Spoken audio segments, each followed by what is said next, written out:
Bom, gente, nós estamos numa super série hoje. São Pensiores Pockets. Eu tô lembrando que eu tô com você aqui e tô com você em Israel. Tô deixando conteúdo inédito para vocês. Então, valoriza aí, deixa o like, se inscreva no canal e acompanha tudo no meu Instagram. Essa viagem linda que a gente está, Jordânia e Israel. Lembrando que se você quer estar comigo, você fala, pastor, tô com água na boca da viagem, eu quero muito ir. Não fica com água na boca. Já entra agora lá em contato com a West Travel e já manda mensagem.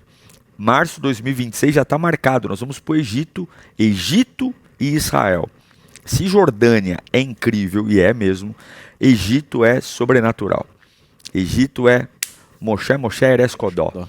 Vamos viver o sobrenatural no Egito. Ok?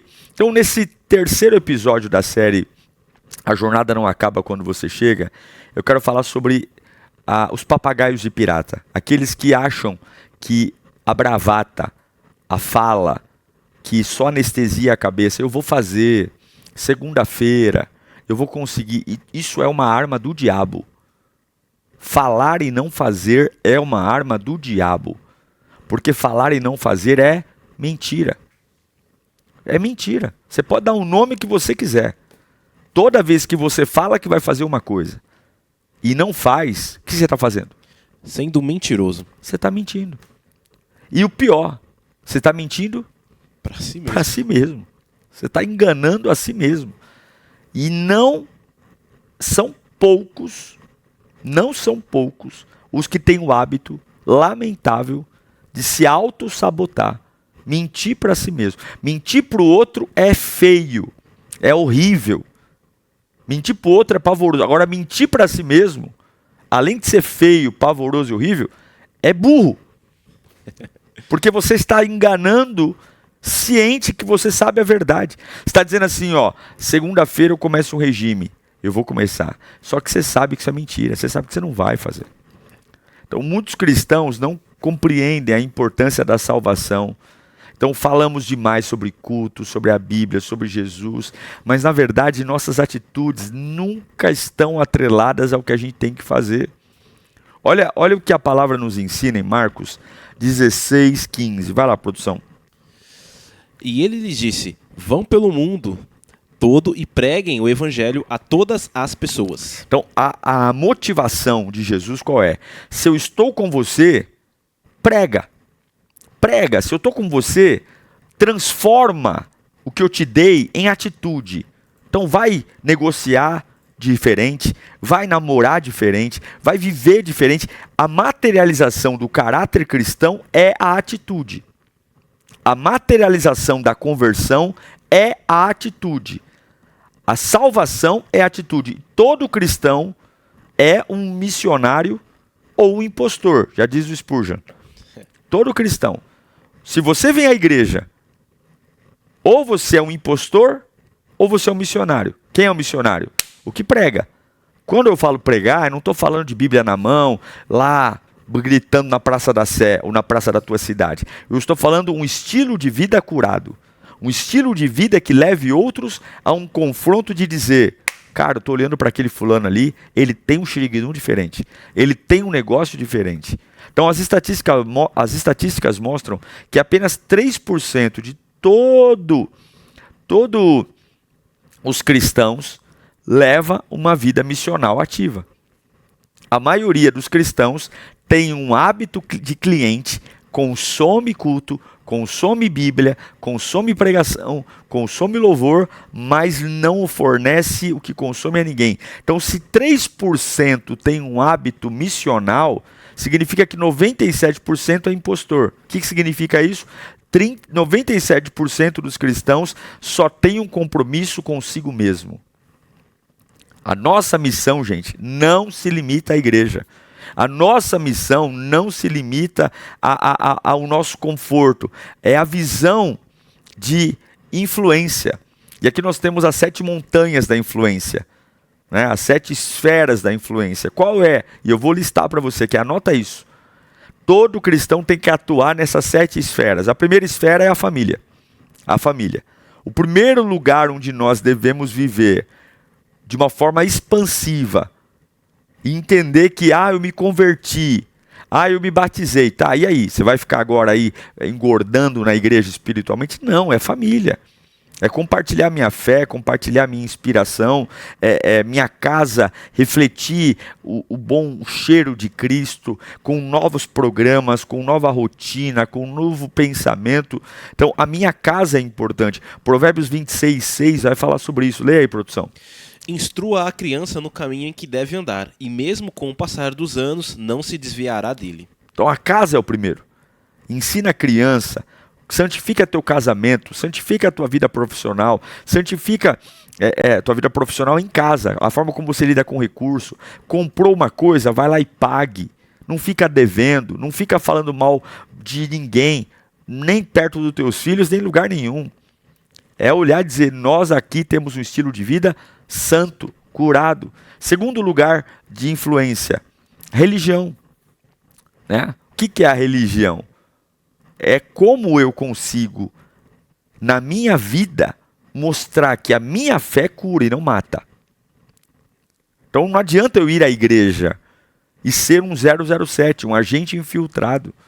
Olha o que 2 Timóteo diz em 2 Timóteo 4:2. Vai lá, Paulo vai dizer a Timóteo. Pregue a palavra, esteja preparado a tempo e fora de tempo. Corrija, repreenda, encoraje com toda a paciência e ensino. Pregue a palavra. Esteja pronto. O que significa isso? Sai das portas da igreja. Sai das quatro paredes. Dessa organização que é importante. Eu não bato na igreja. Eu sou a favor da igreja. Eu amo a igreja. Eu vivo na igreja. Mas eu não posso limitar a minha vida fora da igreja. Eu estou na praia, eu estou na igreja. Eu estou no campo, eu sou igreja. Eu estou no comércio, eu sou igreja. Eu estou no trânsito, eu sou igreja. Não dá para ter mau exemplo. Não dá para eu ter vergonha. Né? Tá na praia, alguém vê um comportamento meu indevido e eu falar, meu Deus, e agora? Meu ministério acabou, porque alguém me viu na praia com um comportamento indevido. Eu não posso, eu tenho que andar sem máscara. É isso, é essa a influência. Onde quer que eu esteja, alguém me abordar e dizer, olha, você é uma bênção, né? Nossa, eu vi você na foto da Lírio, você é da Lírio, né? Nossa, e não ter o que se envergonhar.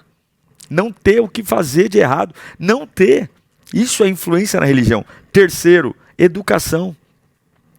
Você que é professor, você que trabalha no setor da educação, nós sabemos o quanto hoje no Brasil e no mundo, a educação, principalmente a educação de base, desde ali do jardim, da creche, o quanto que infelizmente Satanás tem colocado os seus tentáculos para colocar viés na cabeça das crianças desde cedo, viés político, anti-Deus, antissistema, antifamília, antissubmissão, a ideia da rebeldia, a ideia de conhecer o corpo precocemente, a ideia de despertar impulsos sexuais nas crianças antes mesmo de entrar na puberdade, antes mesmo de ter qualquer desejo sexual, a criança já sendo brutalmente, né, invadida por informações completamente impertinentes. Porque quanto mais eu consigo pegar essa criança antes, mais eu capturo a próxima geração. Mais eu capturo aqueles que vão vir. E nós que somos cristãos, na educação, seja qual for, faculdade, ensino base, ensino médio, educação, é uma educação... todo lugar que eu transfiro conhecimento para a pessoa, pode ser autoescola, escola gastronômica, mas tem alguém sentado te ouvindo. Claro que não é transformar a minha aula numa aula de religião, mas é colocar a verdade no meu conhecimento, é colocar a minha fé no meu conhecimento, é colocar as boas novas de Cristo no meio do pacote, sem transformar aquilo numa aula de religião, mas é dizer, olha, existem valores que fazem pessoas doentes ficarem curadas. Isso é importantíssimo. Quarta região de governo, de influência, o governo. Que é ali onde políticos entram, que tomam decisões que vão desde o asfalto da nossa rua, ao percentual de imposto que a gente paga, a qualidade do hospital, principalmente a lei. Porque eu posso ter algo imoral virando lei. E qual é o problema de uma coisa imoral virar lei? É o imoral virar legal. E quando o imoral vira legal, as pessoas vão falar, eu vou fazer o imoral porque é legal. É a mesma coisa de, por que a gente fala, temos que colocar pessoas tementes a Deus, pessoas que querem normatizar o aborto, legalizar o aborto, legalizar as drogas, legalizar coisas que são imorais. A droga é imoral. A droga destrói uma família, a droga destrói um filho, a droga destrói um casamento, a droga destrói a mente, a droga destrói, vai na Cracolândia e vai perceber que todo cracudo, todo usuário de droga não começa no crack. Começa lá no cigarrinho, depois vai para a maconhazinha, né? Começa, o jogo do diabo não tem nada a ver. Não. Olha o que a palavra diz em Provérbios 29:2. Quando os justos florescem, o povo se alegra. Quando os ímpios governam, o povo geme. Quando os ímpios governam, o povo geme. Aí quando chega na época de eleição, o pessoal torce o nariz falando, eu acho que a igreja não tinha que se misturar com política. Claro que tem. Ué, você mora dentro da igreja? Você cria seus filhos dentro da igreja? Você passa 24 horas dentro da igreja? Você trabalha na igreja? Claro que não. Aí eu não me interesso por política, eu não tento ao menos saber se os valores da pessoa que eu vou colocar, que eu vou votar, são valores cristãos, valores bíblicos. Voto em qualquer um ou nem voto, que é o pior, né? Eu não sei, a pessoa que não vota, porque é pior. É pior do que aquele que vota no errado. O isentão, né? Porque ele é isentão, ele está se negando a participar, só que ele vai colher o fruto de quem for ser eleito. A vida dele vai ser impactada diretamente, seja se o candidato ganhar ou não, bom ganhar ou não. Agora, nós temos que colocar pessoas influentes lá. Essa é a quarta área de influência, governo. Temos que ter pessoas cristãs, sérias, maduras lá. Quinta área, a mídia. Em um mundo cheio de desinformação, cheio de negatividade, fake news, distorção da verdade, é um absurdo. Nós temos que ter pessoas boas no YouTube, pessoas boas na TV, pessoas boas na internet. Agora, a crentaiada, o que a crentaiada faz? Só chora pitanga. O que a crentaiada faz? Só se lamenta da hora que acorda, da hora que dorme. É indireta. É crente brigando com crente. É presbiteriano falando mal de assembleano, é assembleano falando mal de liriano, é liriano falando mal de universal, é universal falando mal de bola de neve, é um batendo no outro, é um expondo a sujeira do outro. E aí quando o cristianismo vai para a mídia, é chacota, é escândalo, é má notícia, é sensacionalismo. Quando a área da influência hoje, as pessoas estão com a cara no celular. Olha a perda de influência da televisão. A Rede Globo não é mais o que era antes. Ou, antigamente, quem queria uma informação ia obrigatoriamente assistir Jornal Nacional. Desde a época do Cid Moreira, do Chapelin, até o William Bonner agora, na minha casa não se liga a Globo. Para mim, a televisão aberta, ela morreu. A televisão aberta morreu. A credibilidade da TV aberta acabou. E onde eu me informo? Eu me informo na internet. Em sites que eu confio. Não é? Em sites que eu confio. A televisão acabou. Agora, como é que nós vamos influenciar? Todo mundo está com o celular na fuça, na cara. Como que eu vou influenciar se eu não tenho pessoas boas, pessoas de caráter, fazendo o certo? Então esse é um desafio. Olha o que a Bíblia diz em Mateus 5, do 14 ao 16. Vocês são a luz do mundo. Não se pode esconder uma cidade construída sobre o monte. Ninguém acende uma lâmpada e a coloca debaixo de uma vasilha. Ao contrário, coloca-a no lugar apropriado e assim ilumina todos os que estão na casa. Da mesma forma, brilhe a luz de vocês diante dos homens, para que vejam as suas boas obras e glorifiquem ao seu Pai que está nos céus. É isso. Então, o grande desafio é esse. Vamos ter os nossos canais, seu Instagram, seu Facebook, mas deixa a luz de Deus brilhar. Fale menos de você. Né? Não seja uma pessoa que chama muito a atenção para você. Você quer postar uma fotinha da família, mas a gente gasta muito tempo colocando nossas conquistas. Não põe suas conquistas, põe as conquistas do reino. Fala de testemunho, fala da vida de Deus. Para de... Comprou um carro, não precisa ficar postando. Comprou uma casa, não precisa ficar postando. Ah, vou viajar, posta uma foto ali com a sua família, não precisa marcar onde é o sítio, onde é que você está. Para de expor. Quanto menos você expor sua vida, menos problema você vai ter. Tá? Vai por essa dica, vai por mim. Vai por mim. Quanto menos você expor sua vida, menos problema você vai ter. Agora, exponha o reino de Deus. Põe versículo, sabe? Põe história, testemunho. Tá? A sexta área, falei de 7, né? Já falei para você a família, a religião, a educação, o governo. A quinta é a mídia. E a sexta, artes e entretenimento. A cultura. Né? Então, assim, as faculdades hoje também estão entrando num processo de viés. Né? O viés do pecado, o viés do a todo custo. Essa ideologia anti-Deus, anti-família.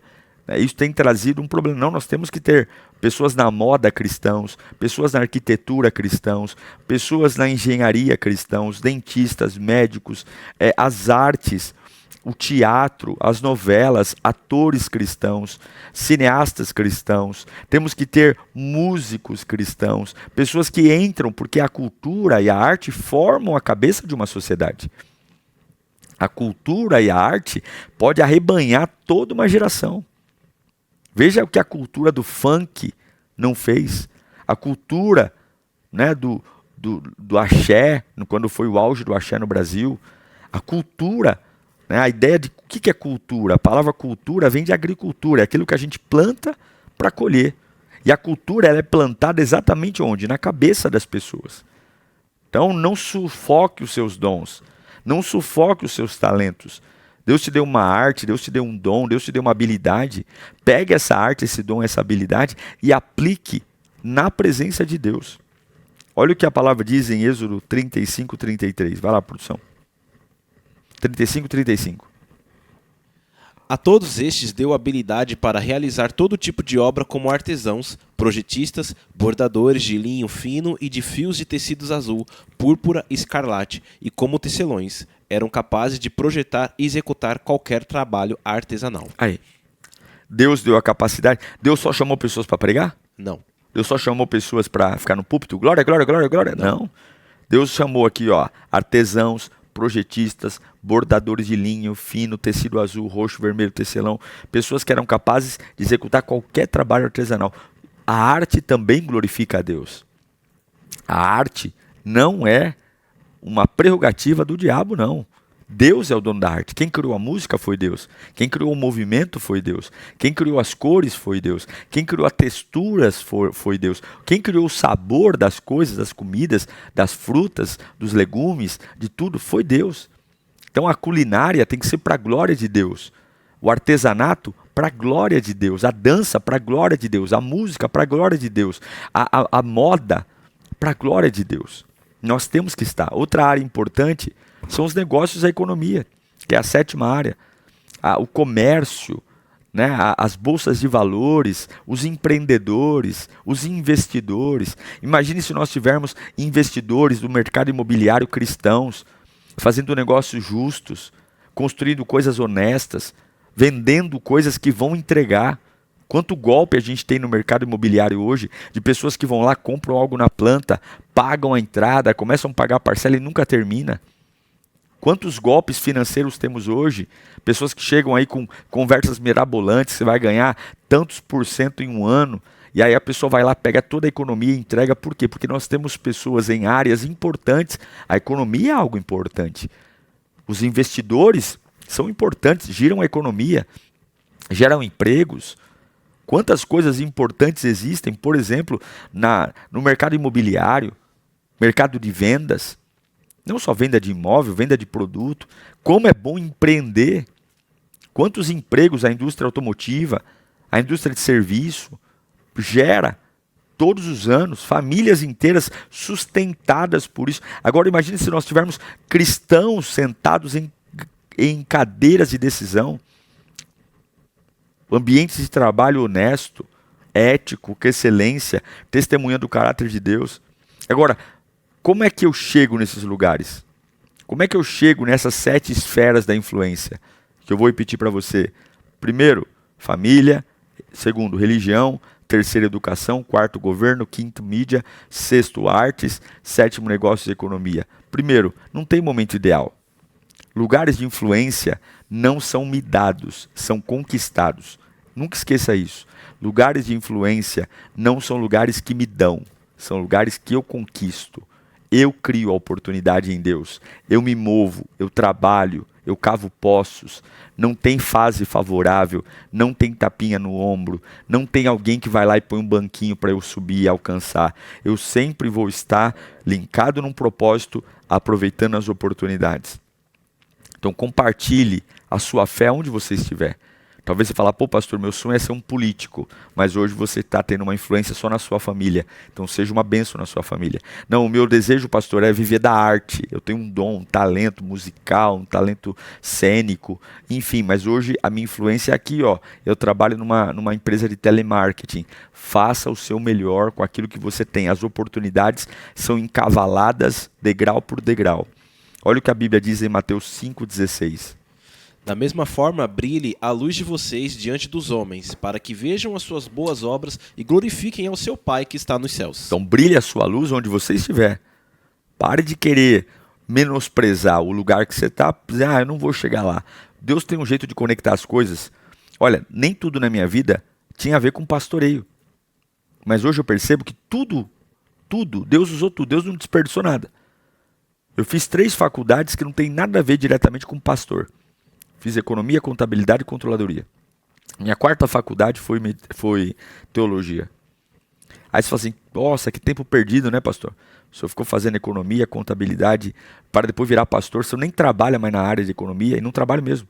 Não trabalho mais com isso, estou totalmente desatualizado. Tem até pessoas que me perguntam, pô, pastor, você é economista, me dá uma dica. Fala, camarada, eu já puxei da tomada.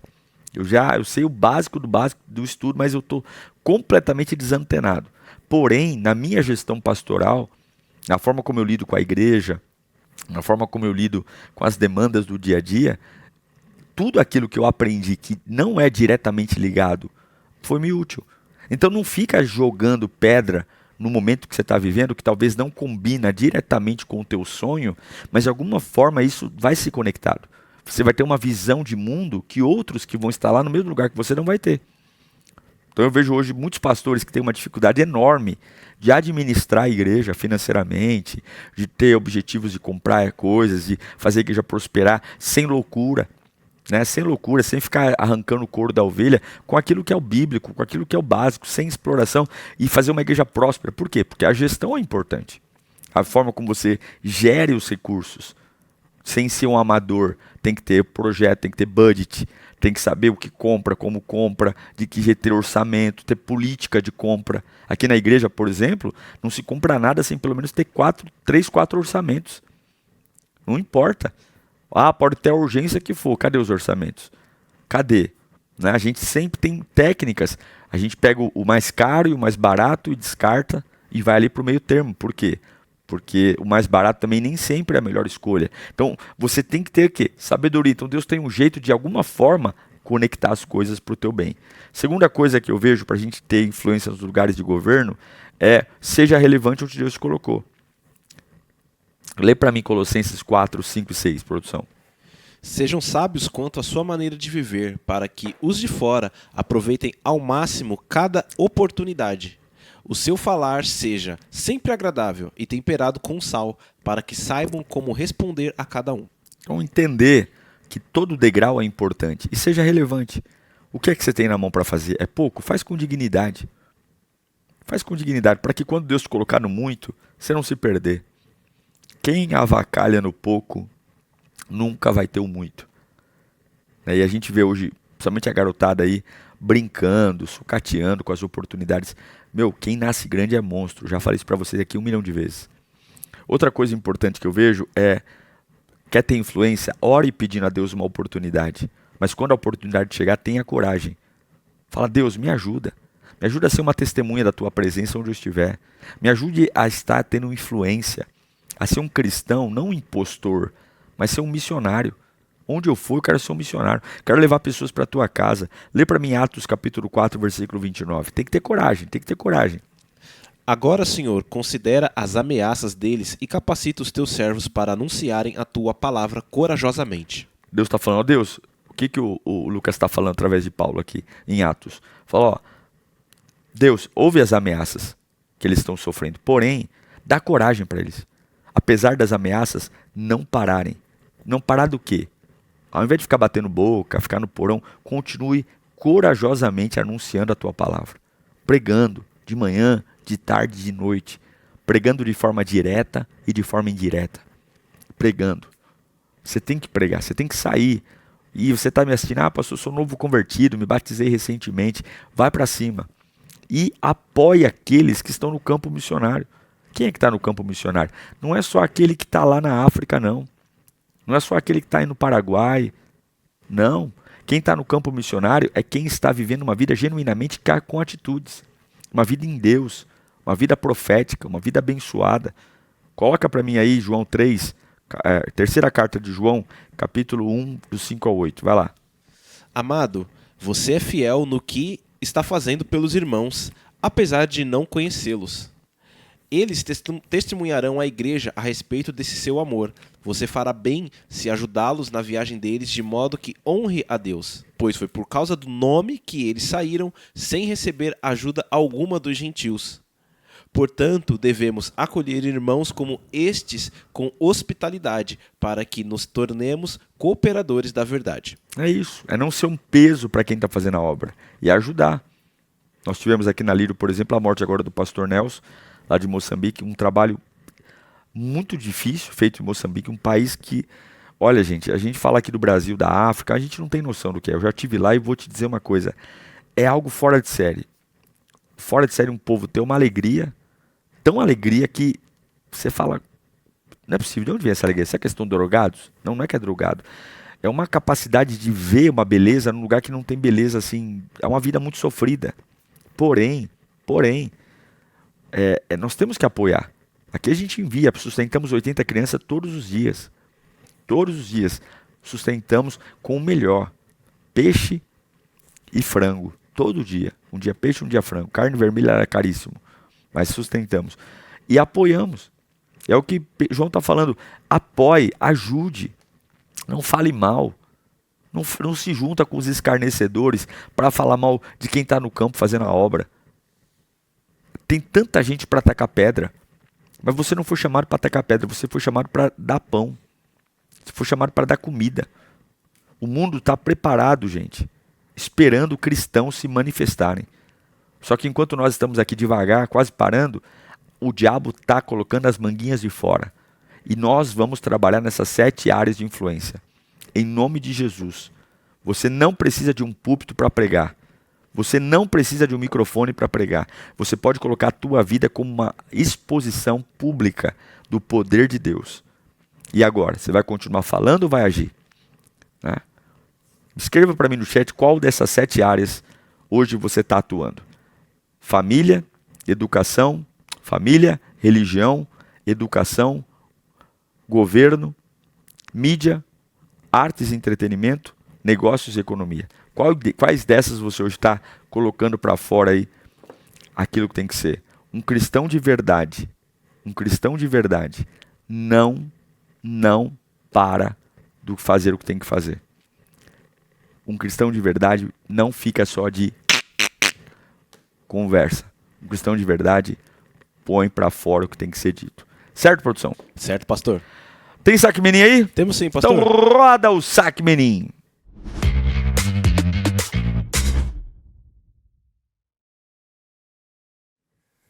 Primeira pergunta do saque, pastor, é da Jane Batista e ela pergunta: pastor, como você consegue ser tão disciplinado? Olha, eu não pergunto como eu estou me sentindo, eu simplesmente faço minhas coisas. É assim. Se você for uma pessoa muito emocionada, você não vai conseguir ser disciplinado. Porque disciplina não tem a ver com emoção, a disciplina tem a ver com onde eu quero chegar. Então toda vez que eu me levanto, eu não pergunto o que eu estou me sentindo, como eu estou me sentindo. Eu pergunto onde eu quero chegar com isso. Onde eu quero chegar com isso. Então isso me dá energia para fazer tudo que eu tenho que fazer com disposição e muita excelência. Então, dou essa dica para você. Quando você levantar, não diga, como eu estou me sentindo hoje. Diga, onde eu quero chegar fazendo o que eu estou fazendo.